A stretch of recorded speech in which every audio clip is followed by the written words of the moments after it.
So, guys, I'm interested to hear what it is that you do studying poker away from the table.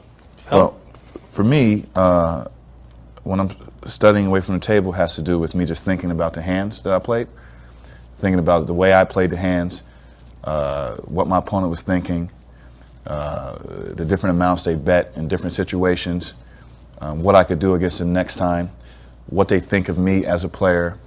Do they think I'm, playing tight? Do they think I'm playing aggressive? What are they going to try to get away with doing against me next time?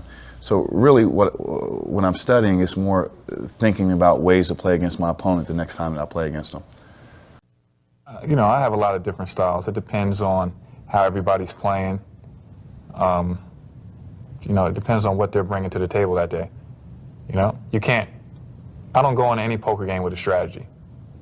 I don't go and say, I'm going to play tight today, I'm going to play loose today, I'm going to play aggressive. I just go there and just try and,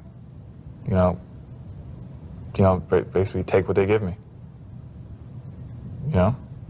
If they're playing tight, I try and go after some pots, or I might be playing conservative. It depends. I can't really say how I'm going to play on any given day.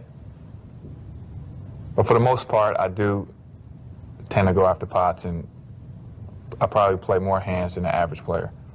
When you're playing in a game, right, there's so many times where, like, you make a bad decision, and then later on you start thinking about, all the different variables, everything that happened in that hand, and the decision is so clear to you what you should have done. Okay?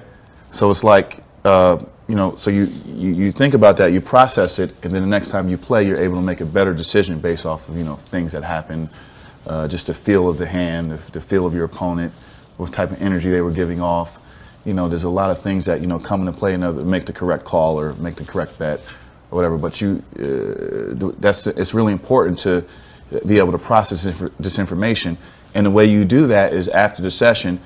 If you think you're not going to be able to remember the hand, maybe you write the hand down, and then you just think about the hand and what you could have done differently the next time if a hand, similar to that comes up. I try not to let things bother me when I play poker. Like losing a couple tough hands. I try not to let that bother me.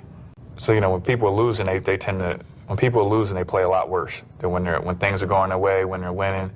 They're able to make better decisions when they're winning. There's a lot more to playing poker, especially in the side games, than just playing poker. A lot of it has to do with how your opponent's doing, whether he's winning or losing. A lot of players that I play with, when they're losing, they play really, really terrible, as opposed to when they're winning. So some nights I might quit early if a guy is winning, and other nights if a guy is losing, I might play with him for 2 days. It all depends. It's the only way you get good at poker is if you play against really good players.